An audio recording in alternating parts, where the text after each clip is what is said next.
Buenas tardes, muchas gracias, Ana, y a Javier por la presentación, por la iniciativa de constituirse como fórum, porque yo creo que son cosas de agradecer el que entidades diversas y que cada una tendrá su historia y sus propósitos y sus tradiciones y su artesanía y modos y maneras de hacer las cosas hagan el esfuerzo y la alegría, pero sabemos que junto a la alegría también hay dificultades y el esfuerzo de ponerse en común, romper barreras, ponerse a hablar. Bueno, eso es uno de los elementos centrales de lo que aquí estamos hablando, que es la rehabilitación. Y si yo tuviera que elegir una, ya empiezo por las conclusiones finales, es que el elemento clave para rehabilitarnos y rehabilitarse, quien más lo necesita desde el punto de vista de lo psíquico y de lo mental, quizá también lo físico, esto tendría alguna, pues es el diálogo, es la conversación y es la permeabilidad y el conectarse, ¿no?, unos con los otros, de tal modo que en ese ejercicio de ponerse en común distintas visiones y distintas experiencias están haciendo, creo, una cierta práctica de modelado rehabilitador, ¿no? Con lo cual vaya por delante esto y, bueno, muchísimas gracias por invitarme a venir a este acto, porque no es para nada retórico, sino que yo cada vez que me invitan a una cosa similar, y hoy aquí pues lo estoy sintiendo, junto a la posibilidad de que algo de lo que yo tenga aprendido, o de la experiencia, o de lo que tenga leído y estudiado, etcétera, pues logre transmitirlo aquí y a alguien le venga bien. Eso a veces sucede, ¿no? Pero que aparte de eso, pues yo desde luego sí me voy con energía y me voy con la sensación de estar conectadora con muchas personas que tienen en su cabeza y que tienen en su ánimo este tipo de propósitos. Y, por tanto, casi siempre, por el mero hecho de estar compartiendo estos espacios, uno sale un poco más enriquecido y aprendiendo. Aprendiendo también cuestiones de las que hablaremos y de las que podremos suscitar. Yo vengo a exponer un tema, pero vengo sobre todo a exponerlo para que sea motivo de un poco de debate, de encuentro, de intercambio. De modo que le agradezco mucho a todas las entidades, en este caso en particular a Javier, con quien efectivamente desde hace años pues venimos compartiendo objetivos, propósitos y, en fin, afanes comunes y muy similares por intentar hacer una práctica profesional que no sea de cualquier manera, que esté comprometido con unos principios éticos, con unos valores y también con una calidad, con una forma de entender al ser humano, de entender el sufrimiento psíquico y de entender los contextos en los cuales vivimos, ¿no? Vivimos en contextos sociales, en contextos emocionales, donde el sufrimiento psíquico, hasta donde acertamos a entender, nunca es de una forma inmediata mera expresión de un trastorno que asiente en una parte del organismo. Nunca será eso solo, a veces hay eso también, pero siempre será la expresión de un cambio rotundo en los modos de vivir, de sentir, de experimentar la vida, y nosotros como profesionales tenemos que ser muy perspicaces y muy sensibles para poder captar estas circunstancias y trabajar sobre ello. Y me parece que sobre ese propósito de captar los aspectos más sutiles, más humanos, más sociales y más conectados con los mundos de los valores, aparte, por supuesto, de la biología y todo lo que la medicina nos enseña, pues me parece que en eso venimos coincidiendo desde hace mucho tiempo y, por tanto, es para mí un gusto que una persona de la AEN, que es una asociación muy cargada de significado para los que estamos profesionalmente trabajando en ella, pues me hace sentirme pues también cercano y querido y por tanto con ganas de participar en este espacio. Veo también otras personas conocidas y colegas que hemos compartido también y que seguimos compartiendo, y por tanto, bueno, pues a partir de ahora me siento también un poco miembro de esta comunidad zaragozana, aragonesa, que pelea por mejorar las circunstancias de vida de las personas con sufrimiento mental, con enfermedad mental. Bueno, pues muchas gracias, de verdad. Bueno, yo voy a apoyarme un poco, espero, no lo sé, para esto soy un poco irregular, no soy muy de fiar para esta cosa las diapositivas, ¿no? Me voy a apoyar en una colección de diapositivas en las cuales pues podamos representar un poco algunas de las ideas, de las referencias, sirve un poco de guión y un poco también para acompañar, para que no sea solo, en fin, un poco la monotonía quizá del hablar, ¿verdad? A ver cómo lo ponemos esto. Ajá. Ajá. Ahí estamos, ¿no? ¿Sí? ¿Va bien ahí? Sí. Bueno, pues este es el tema, yo le he advertido a Javier y me gustaría que fuera así, como tenemos un tiempo para hacer la exposición y para hacer debate, pues que, bueno, según las circunstancias podamos hacer interrupciones y después de presentar algunas ideas o algunos puntos de vista, pues las podamos discutir. Vamos a estar hablando de cosas de las cuales todo el mundo tiene experiencia. Unos a lo mejor una experiencia más teórica, una experiencia más profesional, otros una experiencia más vivida en propia persona.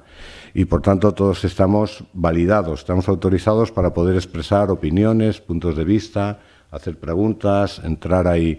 Para que esto sea útil, pues con el paso de este tiempo sería el que pudiéramos desmenuzar un poco, ¿no?, las cuestiones que presento.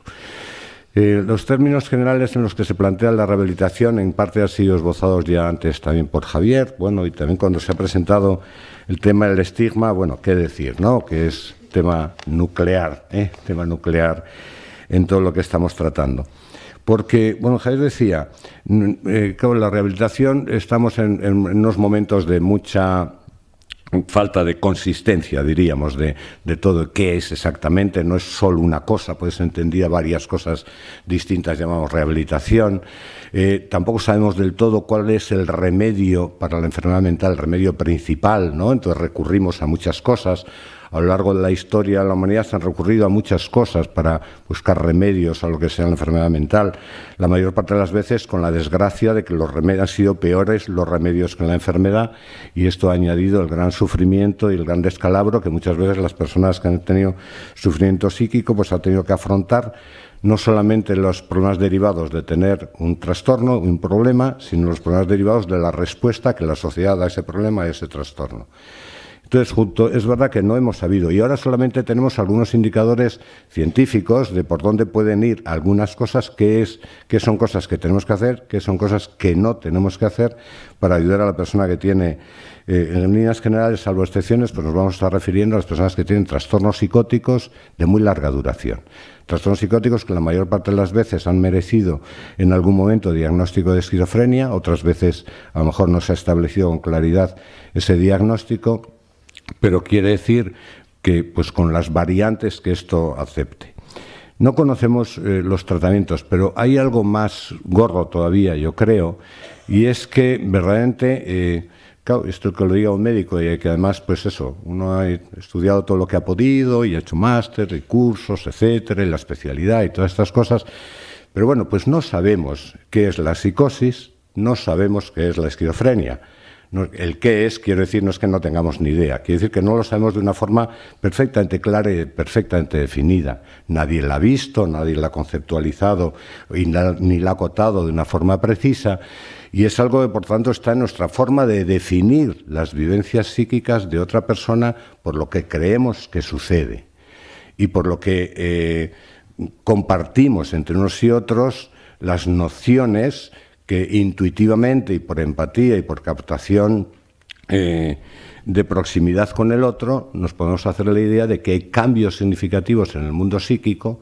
Estos cambios significativos en el mundo psíquico que a la persona le hacen muy difícil mantener el hilo conductor de lo que llamamos el sentido común de la realidad, el sentido común en el sentido de puesto en común con los demás de la realidad que uno está viviendo, pues nos hace definir que está en otro registro, en otra dimensión de su experiencia, que le hace extraordinariamente difícil su vida diaria, y esto, entre otras cosas, llamamos psicosis.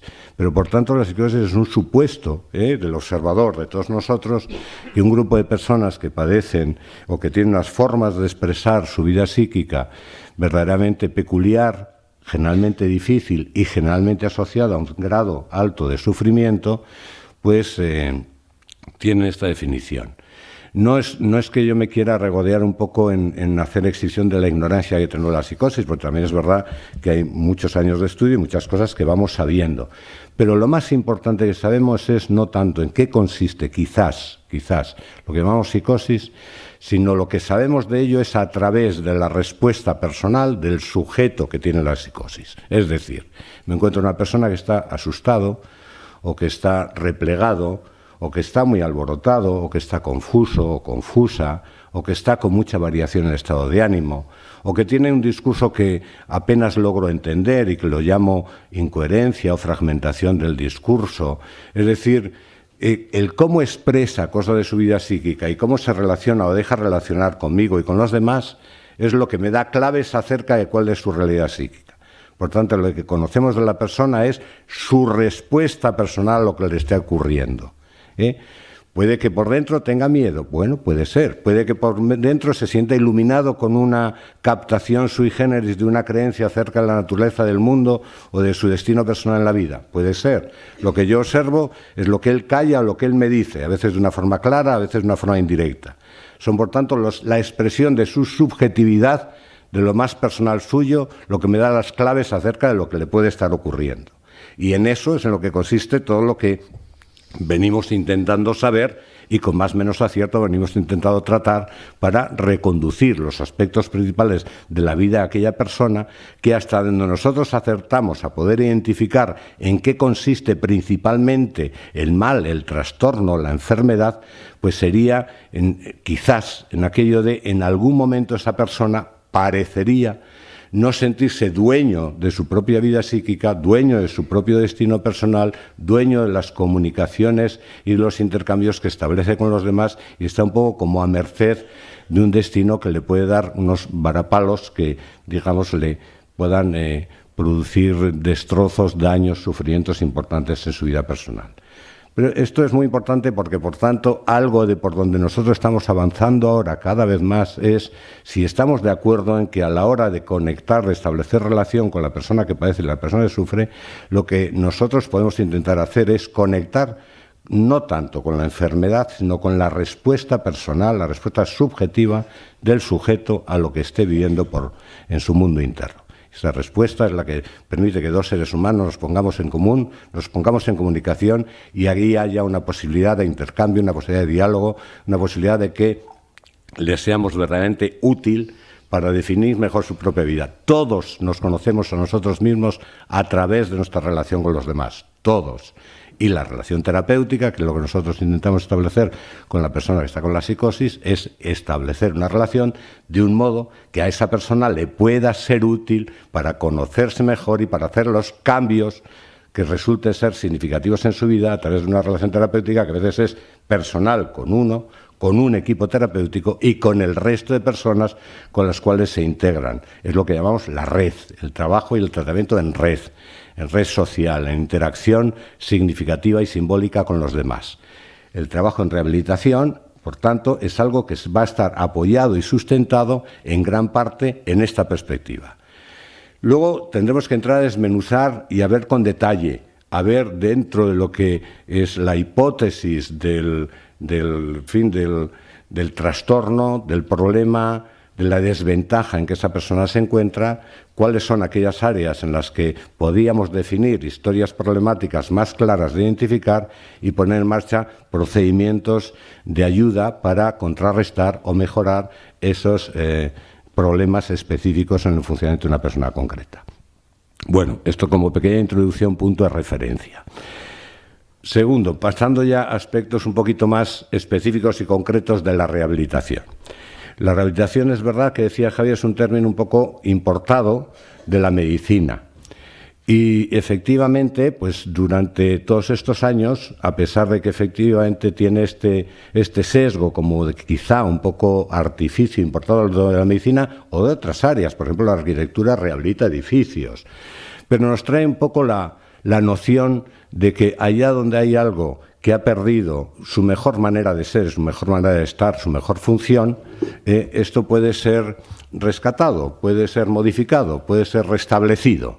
Y de ahí un poco la rehabilitación. Es verdad, entonces, que la rehabilitación nace, por analogía con las enfermedades médicas, del modo siguiente.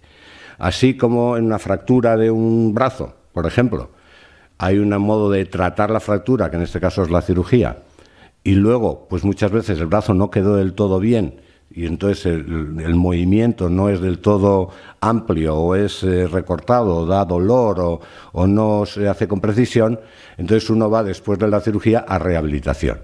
¿Para qué? Una vez que, aunque el hueso esté bien, puede que no esté funcionando bien el brazo. Pues la rehabilitación lo que permite es recuperar la función. Pues entonces la rehabilitación en psiquiatría nace con una idea un poco parecida. No sabemos del todo lo que son las enfermedades mentales, pero parecería que hubiera unos síntomas más específicos y más agudos, que es en la psicosis lo que llamamos los síntomas positivos, que tantos habrán explicado, que muchas veces, o bien con los tratamientos psicológicos de intervención en crisis, o con las ayudas farmacológicas, o con una buena combinación de ambas cosas, una parte de estos síntomas remiten y se presentan con menos intensidad o desaparecen. Pero resulta que la persona, aun cuando no presente síntomas de lo que llamamos enfermedad, puede estar lejos de estar teniendo su mejor versión, su mejor funcionamiento personal. La persona ha podido perder ganas de pelear por la vida, o se puede sentir desconcertado ante lo que tiene por delante y no saber muy bien cómo dirigir sus propios pasos. Puede tener dificultades de comunicación con los demás, puede tener dificultades para acabar las tareas que empieza, para funcionar en el trabajo, o para gestionar bien algunos aspectos de su propio mundo personal, lo que llamamos la regulación emocional. Entonces, es ahí donde dice, esto ya no son de una forma clara tratamiento de la enfermedad. Bueno, pues los síntomas más característicos de la enfermedad han venido a menos, pero la persona necesita mejorar mucho en su funcionamiento personal. Entonces, la rehabilitación viene a presentar esta oportunidad. Pues son aquel conjunto de procedimientos que permitirán ayudar a que la persona haga un tránsito de una merma en su funcionamiento personal global, consigo mismo, con sus cualidades personales, con sus relaciones con los demás, con su modo de sacar adelante su vida diaria, a una progresiva mejoría en esas capacidades de cómo llevar su vida y cómo hacerla más operativa, más eficaz y mejorar los resultados, que en términos generales es lo que llamamos calidad de vida o bienestar mental. La rehabilitación, por tanto, el conjunto de modos y maneras de relacionarse con la persona para que pueda conseguir esto. A lo largo vamos a ir viendo, luego con, bueno, si da tiempo con algún tipo de detalle, si no la discusión, con el detalle que podamos o queramos tener, esto se ha intentado enfocar de muchas maneras. Quizá en lo que entre nosotros, de una forma más genérica, llamamos rehabilitación, es la más convencional, diríamos, son conjunto de intervenciones en las que ha predominado lo que llamamos el modelo de modificación de conducta o modelo de aprendizaje, o modos de hacer, diríamos, un modo de pedagogía particular sobre la persona que ha perdido capacidades para que pueda irlas mejorando. Pedagogía para mejorar atención y memoria, pedagogía para mejorar habilidades sociales, para mejorar habilidades para el trabajo, para mejorar capacidades de relaciones interpersonales. Entonces, una buena parte de la rehabilitación es el desarrollo de módulos específicos de intervención sobre las distintas áreas en las que la persona tiene merma en el funcionamiento de algunas de sus capacidades para que las pueda ir rescatando. Eso es una parte. La parte global de la rehabilitación va más allá de cada una de las funciones, que es lo que la persona está haciendo un poco en su vida, la recuperación de su identidad y la recuperación de una de las cuestiones que más se pierden con el trastorno psíquico, que son los roles sociales. Buena parte de los elementos centrales de la rehabilitación es la recuperación de los roles sociales. El impacto de la enfermedad mental en la persona a veces y en su contexto familiar es tan grande que la persona como que se desdibuja o queda desconectado del ejercicio de muchos de sus roles sociales. Los roles sociales son los distintos papeles que cada uno de nosotros desempeña en la vida. Yo soy médico, pero también soy padre, soy amigo de amigos, soy ciudadano y por tanto a veces participo con ideas políticas o participo en actividades culturales. Cada una de estas cosas son roles sociales propios que definen, bueno, ¿quién es Mariano? Pues en casa soy más de un modo, en el trabajo soy más de otro, en las reuniones con los amigos saco a relucir a lo mejor otras facetas, mejores, peores. Cada uno de nosotros tiene esta variedad, ¿no? Esta multiplicidad de funciones en las relaciones con el mundo en que estamos viviendo. Pues una de las desgracias que acontece a la persona con enfermedad mental muy a menudo es que va perdiendo muchas de estas diversidad de expresiones que a todos nos caracterizan y queda, como solemos decir a veces, atrapado en el ejercicio del rol de enfermo para sí mismo y para muchos, A veces lo único que queda es tú quién eres, qué haces. Yo soy una persona con esquizofrenia, soy una persona con trastorno bipolar y gran parte de la rehabilitación es ayudarle a rescatar que es una persona pues que habla idiomas o no habla idiomas, o que es mecánico, o que es aficionado al fútbol, o que es de izquierdas, o que es de derechas, o que es hijo de fulano, amigo de mengano. Ese enriquecimiento es la recuperación, el rescate de los roles sociales. Sí, querías decir algo. Yo quería aplaudir esta charla, aunque me esperaba otra cosa, pero está muy bien porque yo por el estigma y por una medicación muy fuerte, risperidona, me tiré por la ventana. Con 21 años, tengo 22, bueno. Yo quería hablar, y antes habéis dicho que es peor el remedio que la enfermedad, y voy a hablar de un ex compañero de piso que murió en un psiquiátrico y lo conocéis todos. Si queréis me levanto si alguien no me oye, que fue Perico Fernández, que murió en el neuropsiquiátrico de Garrapinillos. Esta persona nació en un hospicio, fue campeón de España, de Europa y mundial en boxeo, luego se puso a pintar y no pintaba mal, por mala suerte, durmió en casas de putas, luego lo encerraron en el neuro de Garrapinillos. ¿Quién es? Perico Fernández, que yo creo que se merece una calle de esta ciudad. Y en el psiquiátrico acabaron con sus roles. El de poeta lo gastó poco, pero el de pintor iba con sus cuadros y Perico Fernández es una leyenda viva. Y me he levantado hoy por la neura de que tenía que tener una calle y murió en un psiquiátrico, vamos, porque con el tema tiene que ver un poco, ¿no?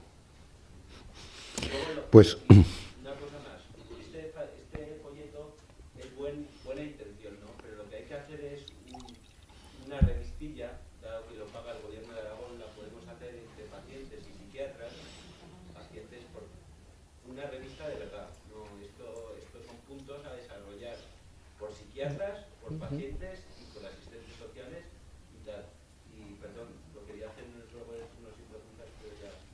bueno, pues así vamos, animando un poco. Gracias por esta aportación y por haber entendido muy bien esta idea de quedarse uno desnudo, desprotegido de los roles sociales. A todos nos vestimos con nuestros distintos roles, que es... Vale.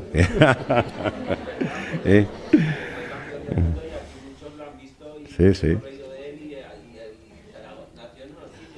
Luego campeón del mundo y luego pinta cuadros y luego muerto en un sitio. Pues eso es un poco oscuro, es fuerte. Yo no sé lo que pasó bien ahí. Yo lo quería Perico, Perdón. Seguimos sobre ello. Bueno, con esto me das pie del todo para la primera diapositiva. No da tiempo a poner más que algunas de las muchas que he traído, pero fíjate por dónde me dices que nació en un hospicio. Y esta persona, más adelante, después de haber sido campeón del mundo, etcétera, etcétera, se quedó huérfano, decimos nosotros, orfandad vincular. Se quedó huérfano de vínculos personales, se quedó desvinculado. Bueno, pues este es el trabajo principal que tiene la rehabilitación psicosocial. Buscarle remedio a la orfandad vincular. Cuando uno se queda ahí, en términos coloquiales diríamos más solo que la una, ¿verdad? Ahora cuando se hace tanta exaltación del individualismo, bueno, individualismo magnífico y romántico y exaltado y cada uno de nosotros somos un mundo y estos somos estupendos. Pero cuando no somos estupendos, el individualismo es que te quedas más solo que la una, ¿verdad? Bueno, pues la persona que ha venido atravesando experiencias muy sui generis, muy difíciles de compartir y muy desprestigiadas, como es estar absorbido en mundos enloquecidos y de haber perdido muchas de sus cualidades y facultades y encantos habituales, como suele ocurrir cuando una persona está afectada por trastornos de tipo psicótico, pues uno de los efectos que ha venido teniendo el padecimiento y la respuesta social a este problema es la desvinculación. La enajenación, que es que uno se siente ajeno a la vida que lleva, la vida que llevas a partir de esos momentos te la van haciendo los profesionales, los médicos, los psiquiatras, los psicólogos y la sociedad, o te la van deshaciendo, y la desvinculación.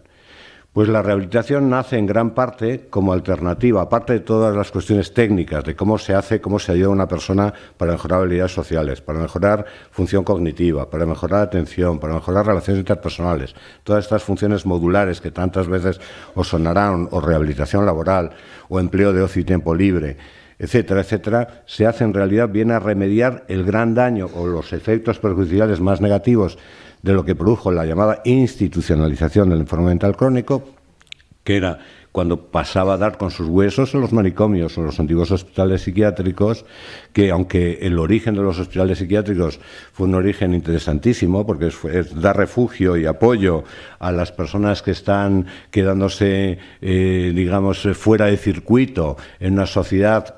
En cualquier época siempre la sociedad ha sido inhóspita y ha sido competitiva y ha sido más o menos insolidaria, quizá ahora mucho más que en otros momentos, pero no, siempre ha habido estas circunstancias, pues nace en principio el albergue psiquiátrico, el hospital psiquiátrico, luego ya más medicalizado, y los primeros inicios de la hospitalización psiquiátrica de poner en marcha Pinel, los franceses, que en parte, se nutrió de la experiencia del psiquiátrico de Zaragoza, en el siglo XVII y siglo XVIII, para poner en marcha lo que llamaron la terapia moral de la psiquiatría. La terapia moral era una especie de terapia pedagógica, de decir, los enfermos no son incurables ni son mala gente, lo que hay que hacer es ayudarles a que puedan modificar sus modos y maneras de vivir las cosas y recuperar identidad y recuperar moral y recuperar ánimo.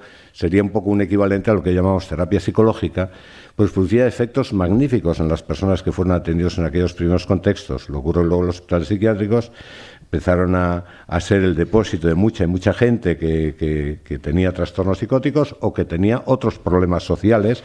Sabéis que el hospital psiquiátrico fue... Y ahí se produjo la institucionalización, en el cual se producía un aislamiento muy grande. El aislamiento, en principio, fue el origen del tratamiento, es decir, la persona sufre en su contexto, vamos a proporcionarle un lugar de alejamiento y aislamiento de su contexto para que se pueda mejorar. Esto se iba acompañado de medidas muy de artesanía fina, diríamos, de muchos cuidados y de mucha relación y de buenos vínculos dentro de la institución. Las personas a veces mejoraban, y mejoraban de una forma con unos índices de recuperación mejores de los que muchas veces ahora tenemos en nuestras hospitalizaciones, con lo cual, sin tratamientos farmacológicos, las personas en los primeros momentos de la terapia moral mejoraban muchísimo. ¿Pero qué pasaba? Pues que si luego en sus contextos volvían a producirse una serie de circunstancias y luego las instituciones empezaban a estar muy llenas, a estar deshumanizadas y a dejar de tener su función terapéutica, pues pasaron a ser lugares de encierro y no lugares de terapia. Pero esta es una primera idea. Cuando pone en marcha la rehabilitación psiquiátrica, lo primero una de las cuestiones que llama la atención es que las personas están desprovistas de vínculos. Y por eso muchas veces, aunque en el hospital psiquiátrico, cuando empezaron a venir los primeros psicofármacos, se daban psicofármacos, los pacientes podían podían atemperar los síntomas y podían empezar a darse altas con más frecuencia, pues esto no evitaba muchas veces las recaídas, porque como bien sabemos, las recaídas no solamente dependen de que uno esté siguiendo una determinada medicación, sino que pueda estar reestructurando su vida psíquica interna y externa. Pueda estar reorganizando su mundo interno, y de eso se ocupa principalmente la psicoterapia, pueda estar reorganizando principalmente su mundo externo, de relaciones con el mundo, y de eso se ocupa principalmente la rehabilitación. Digo principalmente porque yo soy de los que tengo una visión un poquito crítica con separar demasiado la psicoterapia, que se ocupa de organizar el mundo interno de la persona, y la rehabilitación, que se ocupa de organizar, digamos, la relación del mundo externo de la persona. Y lo tenemos incluso en la organización de servicios. Hay unos servicios que son para el tratamiento y otros servicios que son para la rehabilitación. Bueno, pues hoy por hoy no se puede hacer tratamiento si desde el principio no se incorporan ya una perspectiva de rehabilitación, es decir, prevenir el déficit, prevenir la desconexión, prevenir la orfandad vincular, y no se puede hacer rehabilitación si no se tiene en cuenta también la necesidad de incorporar, junto a la reorganización del mundo externo, de la vida diaria, la vida cotidiana, la organización del mundo interno, que es sobre todo un mundo de significados, de símbolos y de afectos. Entonces, la rehabilitación no es solamente mundo pedagógico, mundo operativo, de aprenda usted a funcionar bien en el trabajo, aprenda usted a dar bien los buenos días, aprenda usted a organizarse un poco mejor el tiempo libre, sino que es también a reconocer sentimientos, a expresarlos, a compartirlos y a descubrir los significados personales de los sentimientos que llevamos por los adentros. Bueno, la institucionalización era el fin de los sueños y un poco el riesgo de quedar en ostracismo. Y la desinstitucionalización, entonces, es salir del manicomio a la comunidad, desplegar nuevos servicios, nuevos valores con la comunidad, descentralizada y en un contexto social general. Esto es donde surge la rehabilitación. Bueno, esta es una pequeña alegoría poética. No sé si muchos de vosotros, para mí y para muchos de nosotros, una de las experiencias más potentes donde ha tenido lugar la desinstitucionalización psiquiátrica es en Trieste, en una ciudad del norte de Italia, donde se puso en marcha unos procesos muy activos, muy continuados para vaciar el que era el mayor hospital psiquiátrico de toda Europa y con muchos módulos, muy organizado, que finalmente logró cerrarse y logró, ponerse en marcha una ley en Italia que prohibía la nueva construcción y nuevos ingresos en hospitales psiquiátricos y facilitaba la desinstitucionalización, la salida de los hospitales psiquiátricos, de las personas de los hospitales psiquiátricos para que pudieran vivir en la comunidad. Para vivir en la comunidad es para lo que se organizan los servicios de ayuda a las personas que anteriormente estuvieron o están en riesgo de poder estar en el hospital psiquiátrico. Son los servicios de salud mental comunitaria y de rehabilitación psicosocial comunitaria. Uno de los lugares donde se han realizado estos procedimientos con más potencia y con más eficacia es en Trieste, esa región italiana. Y ahí, en este proceso, colaboraron muchas más personas que, aparte nada más que los psiquiatras y los psicólogos y, por supuesto, los propios pacientes y los propios usuarios interesados. Participó mucho toda la población. Y se activaron muchos procesos creativos y, entre otros, unos procesos creativos más bonitos, que yo traigo a relucir, es que tomaron como estandarte del nuevo proceso antiinstitucionalizador Marco Cavallo. Marco Cavallo era un caballo de cartón que se paseaba por la ciudad y que fue construido y diseñado por los artistas locales, etcétera, etcétera, y que ahora cada vez que se ponen en marcha nuevos procesos para avanzar más y más en los procesos de mejora de la calidad de vida, ya no de desinstitucionalización, de la calidad de vida de las personas que están en estos procedimientos, pues sale a relucir Marco Cavallo, lo sacan de paseo, se hace... Bueno, es un poco el traer a colación esto.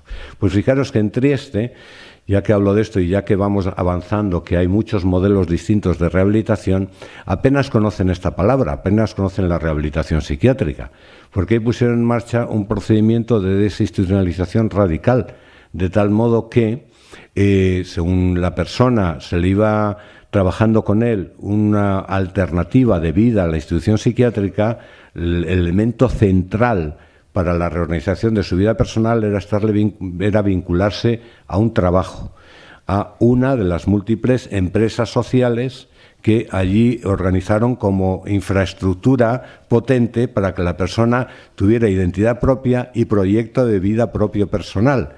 Todo lo demás, la ayuda psicológica, la ayuda relacional, etcétera, estaba al servicio de que la persona, amparado en un trabajo y en una construcción de red social, de compañeros, de personas con las que relacionarse y, junto con la relevancia del trabajo, también la relevancia del hogar, residencias, pisos compartidos o apoyo a las familias y mucho trabajo en los centros de salud mental, en los domicilios de los pacientes. Yo he tenido oportunidad de visitarlo y en Trieste apenas se trabaja en los centros de salud mental. Vas allá y no encuentras a casi nadie. Casi todo el mundo está trabajando fuera, o en los domicilios de los pacientes, o en la empresa social, o en los lugares de reunión, o en los pisos compartidos. Es decir, se hacen las actividades vinculadas al lugar de la vida diaria. Bueno, pues este es otro enfoque muy importante en la rehabilitación, para darnos idea de que la rehabilitación no solamente es una colección de técnicas, sino una forma de pensar de qué forma se trabaja más y mejor por garantizar la identidad personal y social y el proyecto de vida de la persona que ha sido diagnosticada de psicosis y que tiene riesgo de quedarse descolgado de los circuitos de la vida social y de los circuitos de la vida personal. Bueno, estas son algunas ideas claves que no voy a entretenerme a desvelar cada una de ellas, vinculadas a la desinstitucionalización y, por tanto, los prolegómenos de la rehabilitación. Significa partir siempre de las necesidades de cada uno de los individuos. Esto también es una idea muy importante. En la rehabilitación, determinados grupos técnicos, sobre todo en este caso en Estados Unidos, demostraban que efectivamente poner en marcha trabajo de módulo de habilidades sociales en personas con diagnóstico de esquizofrenia mejoran. Poner en marcha módulo de mejora de la atención, concentración, memoria o funciones cognitivas, se pueden producir mejoría. Determinadas acciones concretas sobre áreas específicas sobre la persona haya tenido alguna disfunción, se puede producir mejoría, pero con dos problemas muy importantes. Uno, muchas veces ese empeño en producir mejoría era un empeño sobre todo en los profesionales para cosas que a veces el paciente, el usuario, la persona afectada no valoraba demasiado, porque dice, yo lo que necesito es, primero, tener ingresos económicos, paliar la pobreza o paliar el aislamiento en el que me encuentro, tener condiciones de vida materiales, tener amigos, tener oportunidades para vincularme a un trabajo. Bueno, entonces uno de los virajes más importantes que ha ido teniendo la rehabilitación desde el principio, que era lo que los profesionales definíamos como problema de los pacientes y poner en marcha procedimientos para mejorar esos problemas, cambiarlo por veamos cuáles son las necesidades percibidas por el sujeto y trabajemos al servicio de esas necesidades. Al final es una forma de trabajar de una forma más eficaz, porque al final se encuentra lo que son las necesidades percibidas por el sujeto y aquello los profesionales a lo mejor podemos llegar a aportar. Luego entraré con más detalle en esto, porque hay algunos paquetes de intervención, de rehabilitación, que van en el mismo bloque, diríamos, la ayuda material, la ayuda inespecífica, la ayuda emocional, la ayuda psicológica y la ayuda instrumental. No vale parcializar y dividir. Aquí vienes nada más que a cognitiva, yo no te puedo rehabilitar de ninguna otra cosa. Aquí vienes nada más que a aprender a hacer uso del ocio libre. No, yo no puedo rehabilitarte de ninguna otra cosa. La rehabilitación es una estrategia de unir todos los recursos posibles al servicio de la recuperación del sentido y significado de la vida de la persona. Por eso ahora van emergiendo otros nuevos procedimientos, que es esto de la recuperación, de lo cual luego podemos ir hablando. La idea central. Cada vez las evaluaciones de la rehabilitación, de las necesidades de rehabilitación, significa proceder a hacer una evaluación de las necesidades percibidas por la persona. ¿Qué necesidad tengo? Tengo necesidad de amistad, tengo necesidad de comunicarme mejor con los demás, tengo necesidad de hacer tareas que me gusten, tengo necesidad, y entonces esas son necesidades percibidas por la persona. Si ponemos en marcha procedimientos de rehabilitación que estén al servicio de estas necesidades percibidas, podremos tener personas mucho más motivadas y podemos tener resultados mucho más potentes que si ponemos en marcha mecanismos de rehabilitación. Yo me acuerdo que decía, medio en broma, medio en serio, si alguna vez tengo un episodio psicótico y quedo deteriorado, no me llevéis, por favor, a hacer macramé. Buscarme otra cosa, ¿no? Que es decir, pues no sé, un orfeón terapéutico, decía yo. Ponerme a cantar, ponerme alguna cosa que me dé otra marchita, otra vidilla. No tengo nada contra el macramé, al que le guste mucho, pa'lante, ¿no? Y a lo mejor yo le cogía el gusto. Pero a lo que voy es, no es tanto lo que a nosotros se nos ocurra para remediar, sino lo que a uno verdaderamente le conecte, le motive, le haga ilusión y le haga esforzarse por conseguirlo. La institucionalización y, por tanto, la rehabilitación en este sentido es un proyecto de emancipación personal y colectiva. Esto es muy importante, emanciparse personal y colectivamente de que a uno le hagan las cosas. Una construcción como sujeto que se apropia al protagonismo de su propia vida. En los nuevos procedimientos también de evaluación y de medición de la eficacia en las intervenciones de rehabilitación se mide mucho esto que llamamos el sentirse agencia, a nivel de agencia, hasta qué punto me siento agente de mi propia vida. Es decir, yo soy como aquellos, los toreros y los boxeadores y todo esto tienen su agente, su manager, ¿verdad? Pues no, yo soy el agente de mi propia vida, o soy coagente de la vida de los otros, porque yo también no vivimos en individualismo cerrado, ¿verdad? Pero sentir que lo que pase contigo tiene que ver con tus decisiones, con tus intenciones, con tu perspectiva personal. Esto es algo que en la tradición psiquiátrica se ha tenido muy poco en cuenta a la hora de hacer los enfoques de tratamiento, y es algo de lo que hemos venido aprendiendo en la tradición rehabilitadora, para ir virando hacia la construcción de esto que ahora llamamos la recuperación, y que da más relevancia a estos aspectos. No es lo que el profesional te haga que te va a rehabilitar, sino es hasta qué punto puedas tú irte sintiendo dueño de tu propio destino y de tu propia vida, y el profesional, alguien, está al servicio de ese proyecto personal, de ir mejorando, ir teniendo espacio en la vida, ir teniendo significado, e ir teniendo con quién compartir esa vida personal. Una palabra clave es esta, ¿no? Nosotros entendemos, y ahora lo explicaré un poquito más adelante, en los procedimientos de rehabilitación, la rehabilitación no es solamente una colección de técnicas, ni es lo que se hace en los dispositivos de rehabilitación. Y no quiero, como es natural, tirar piedras contra vuestros dispositivos de rehabilitación, que son tan necesarios. Pero no, la rehabilitación es un punto de vista, es una estrategia, es un enfoque sobre los problemas de salud mental. Los problemas de salud mental van asociados simultáneamente muy a menudo lo que es la producción de síntomas más aparatosamente identificados como trastornos o problemas de salud mental y la producción de déficits o aquellas circunstancias en las cuales nosotros no llegamos a poder ser la persona que podríamos llegar a ser. Supuestamente el tratamiento se ocupa de lo primero, la rehabilitación de lo segundo, ¿no? El tratamiento de suprimir síntomas, la rehabilitación de nutrir vacíos para adquirir capacidades que se han ido perdiendo. Hay que hacerlo simultáneamente. Es algo que hemos ido aprendiendo en estos años, que rehabilitación, tratamiento y rehabilitación han de estar muy, muy conectados. Y la rehabilitación es añadir al tratamiento, a veces a la vez o a veces después de, pero añadir desde el principio una visión estratégica, la necesidad de trabajar por la mejora de los vacíos, de las mermas, de las discapacidades, de las circunstancias que significan no estar en la mejor versión de uno mismo, y por eso se nutre cada vez más de esto que llamamos la psicología positiva, no solamente la psicopatología del conflicto, la psicopatología del déficit, sino la psicología positiva, que es cómo producir bienestar mental. Ya os añado que una de las cosas que a mí en estos últimos años me ha ayudado más y mejor a pensar en términos de cómo trabajar mejor desde el punto de vista de la rehabilitación, es hacer también, es incorporar la idea de que la rehabilitación tiene mucho que ver con la promoción de la salud mental en las personas diagnosticadas de psicosis.